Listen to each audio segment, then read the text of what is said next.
Assalamualaikum warahmatullahi wabarakatuh. Saya perwakilan dari kelompok 3 yang akan memoderatori presentasi pada pagi hari ini. Pertama-tama kami mengucapkan banyak terima kasih kepada dosen pengampu kita yang telah memberi kita waktu untuk mempresentasikan materi yang akan kita sampaikan. Sebelumnya saya akan memperkenalkan teman-teman saya. Yang pertama yaitu saya sendiri Bintang, dan yang kedua Avita, yang ketiga Mbak Dela, yang keempat Randy, yang kelima Anis. Untuk mempersingkat waktu, langsung saja kita mulai presentasi pada pagi hari ini. Langsung saja memasuki materi yang pertama akan disampaikan oleh Mbak Dela. Waktu dan tempat saya persilahkan. Pengertian percakapan. Percakapan adalah komunikasi interaktif antara dua orang atau lebih.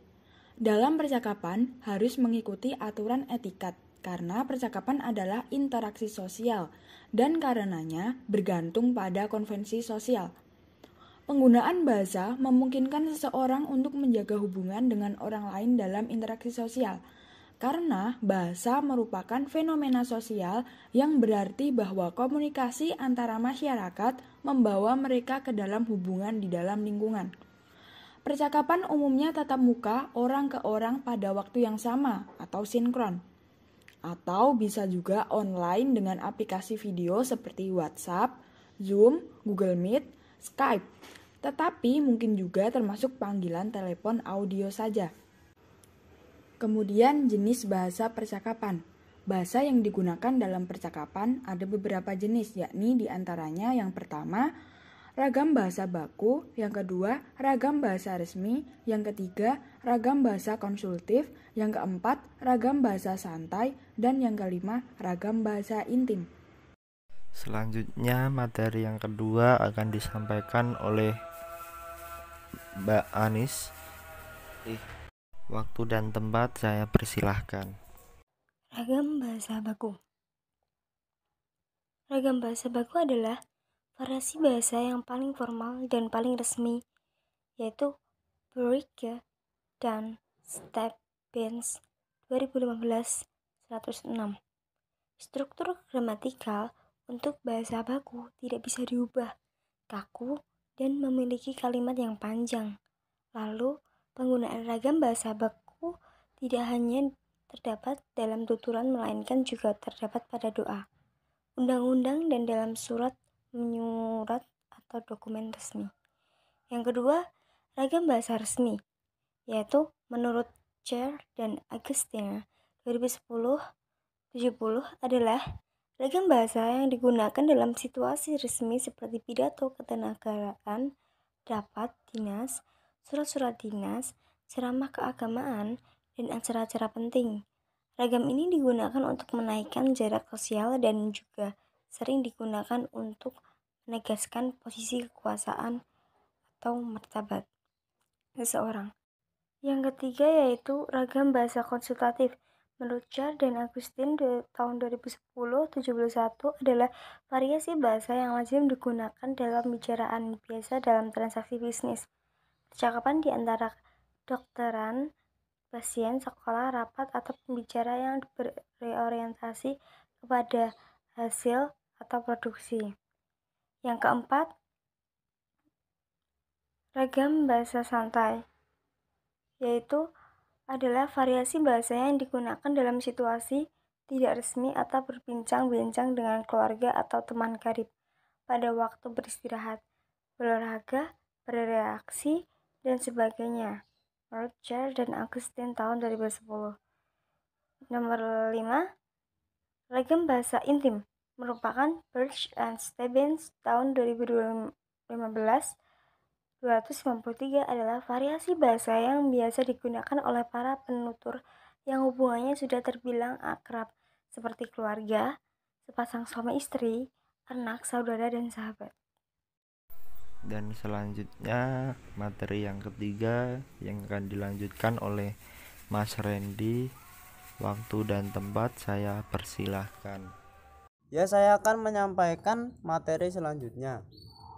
Materi selanjutnya yaitu kategori percakapan menurut konten subjek utamanya. Yang pertama, ide-ide subjektif. Ide-ide subjektif sering berfungsi untuk memperluas pemahaman dan kesadaran. Yang kedua, fakta objektif.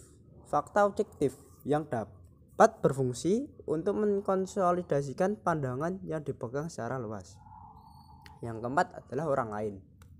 Orang lain biasanya tidak ada, yang mungkin kritis, kompetitif, atau mendukung. Ini termasuk gosip. Yang keempat, diri sendiri, yang terkadang menunjukkan perilaku mencari perhatian atau dapat memberikan informasi yang relevan tentang diri sendiri kepada peserta percakapan. Fungsi percakapan. Fungsi percakapan dibagi menjadi dua. Yang pertama, percakapan fungsional. Maksud dari percakapan fungsional adalah percakapan yang dirancang untuk menyampaikan informasi atau guna membantu mencapai tujuan individu atau kelompok. Ya, maksudnya di sini percakapan mempunyai titik tertentu atau titik tujuan dari percakapan tersebut. Yang kedua, obrolan ringan. Obrolan ringan maksudnya jenis percakapan di mana topiknya kurang penting daripada tujuan sosial untuk mencapai ikatan antara orang-orang atau mengatur jarak pribadi. Ya, maksudnya seperti obrolan biasa, tidak mempunyai tujuan tertentu. Selanjutnya yaitu ciri-ciri percakapan. Ciri-ciri percakapan ada 4. Yang pertama, dilakukan oleh 2 orang atau lebih. Ya, maksudnya di sini kalau ngomong sendiri atau berbicara sendiri itu bukan dimaksud percakapan. Yang kedua, adanya topik. Ya, maksudnya percakapan bisa mengobrolkan suatu topik yang dibahas. Adanya topik. Yang ketiga, adanya tanya jawab. Ya, maksud di sini adanya timbal balik komunikasi antara orang satu dengan orang yang lain. Yang keempat, bisa dilakukan secara langsung maupun tidak. Ya, maksudnya di sini bisa berbicara secara langsung kepada orangnya maupun lewat handphone atau yang lainnya. Baik, memasuki materi yang terakhir yang merupakan penutup materi akan disampaikan oleh Mbak Vita. Waktu dan tempat saya persilahkan. Hal-hal yang meliputi percakapan. Yang pertama, jenis interaksi. Yang kedua, upaya-upaya menyelesaikan masalah. Yang ketiga, peristiwa konflik. Yang keempat, memberi kasih sayang dan lain sebagainya. Hal yang perlu diperhatikan ketika melakukan percakapan. Yang pertama, bahasa yang digunakan harus sopan. Yang kedua, kata yang digunakan singkat, padat, dan jelas. Yang ketiga, intonasi yang digunakan juga harus jelas. Hal yang perlu diperhatikan ketika menyusun teks percakapan. Yang pertama, menentukan tema atau topik. Yang kedua, menentukan jumlah orang yang akan terlibat atau melakukan percakapan. Yang ketiga, mengembangkan tema yang dipilih menjadi kalimat. Yang terakhir, menyusun kalimat menjadi teks percakapan. Berikut adalah contoh percakapan bebas.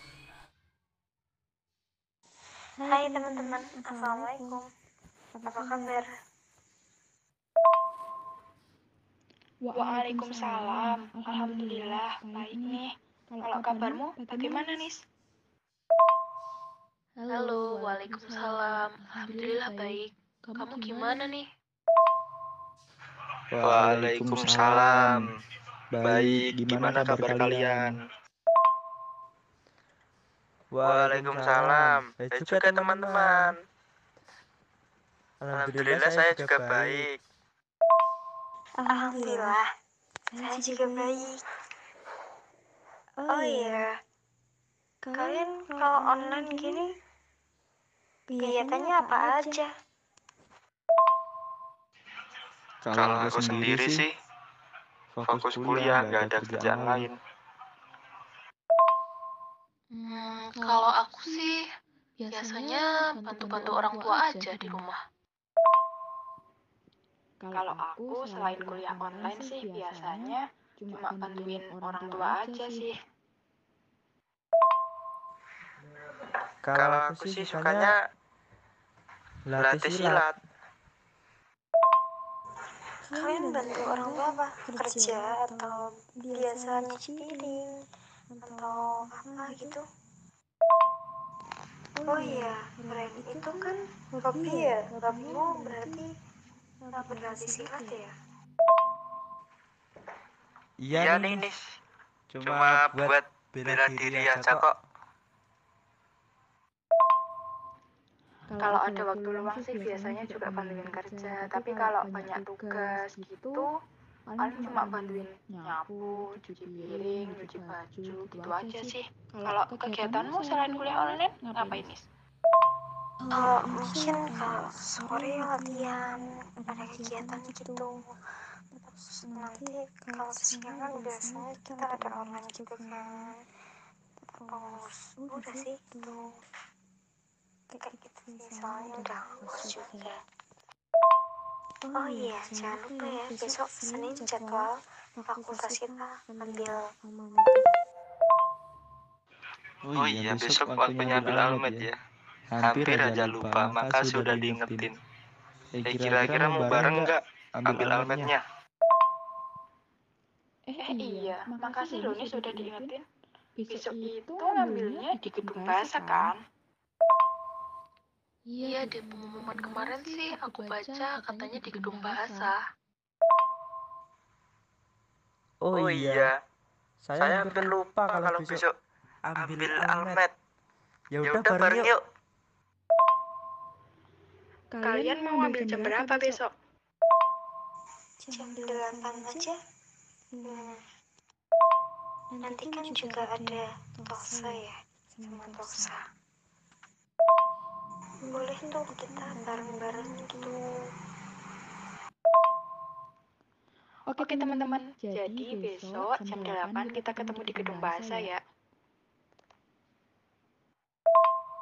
Oke, siap. Oke deh, Dewa. Sampai ketemu besok ya. Oke Mbak Mas. Besok ketemu di gedung bahasa jam 8 ya berarti. Udah sekarang waktunya tidur. Bubuk persiapan buat besok. Assalamualaikum. Oke, sampai jumpa besok. Assalamualaikum. Oke, siap. Oke, siap Mas Bintang. Waalaikumsalam. Sekian dari kami materi yang kami sampaikan. Bila ada tutur kata atau prakata yang belum bisa dipahami oleh pendengar, kami sebagai kelompok 3 minta maaf dengan sebesar-besarnya. Presentasi pada pagi hari ini akan saya tutup. Wabillahi taufik walhidayah, waridho walinayah. Wassalamualaikum warahmatullahi wabarakatuh.